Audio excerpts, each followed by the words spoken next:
4 common things you must never do to your Shih Tzu dog. Do you ever wonder about the do's and don'ts of owning a Shih Tzu? In particular, what are some of the most important things you must never do to your Shih Tzu dog? There are many common sense things to avoid with any dog. Specific considerations apply to particular breeds, and tackling a few at a time is easiest. Commonplace canine activities like leash walking and jumping require a unique approach with the Shih Tzu. A Shih Tzu requires special care because of its conformation. For a small breed, short-faced dog, your primary concern is avoiding injury and any obstruction to breathing.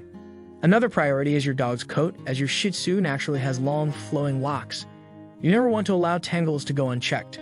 Number 1. Never exercise your Shih Tzu in hot or humid conditions. Shih Tzus are brachycephalic, meaning they have shortened muzzles. A pushed-in face gives the Shih Tzu much charm but collapses the upper airways. A Shih Tzu's nasal passages are not long enough to provide effective cooling. Moreover, excessive laryngeal folds and an elongated, soft palate often hang over the respiratory openings at the back of the throat.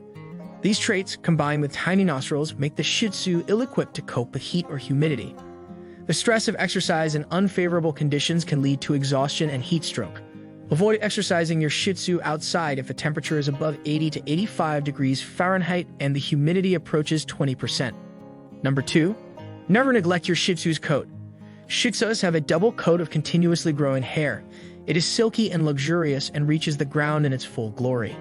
If you do not brush your dog's coat daily, it will mat and cause skin problems over time.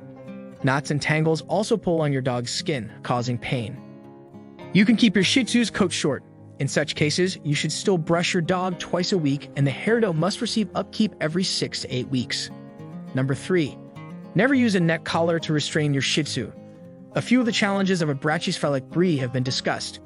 Another conformational defect of Shih Tzus is that they tend to have a narrow trachea. Not only is its windpipe small, but as is common with many toy dogs, it often has weakened cartilage. This causes the rings to collapse so the trachea snaps closed in areas. Never use a neck collar to restrain your Shih Tzu. A few of the challenges of a brachycephalic breed have been discussed. Another conformational defect of Shih Tzus is that they tend to have a narrow trachea. Not only is its windpipe small, but as is common with many toy dogs, it often has weakened cartilage. This causes the rings to collapse so the trachea snaps closed in areas. Number 4. Never allow your Shih Tzu to jump too high. Despite being short-legged, Shih Tzus have a balanced length-to-height ratio. They are only slightly longer than they are tall. However, their dwarf traits make them relatively heavy in the torso. Therefore, a Shih Tzu should not jump higher than 8 inches. Brachycephalism again plays a role as it further decreases Shih Tzu's athleticism.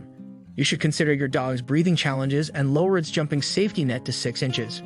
Regardless, do not allow your dog to jump on and out high furniture or cross wide gaps. Install stepping stones, a cushion, steps, or a ramp to discourage excessive jumping, which can cause back and joint problems or traumatic falls. If you want to know more about Shih Tzu, visit fluffydogbreeds.com.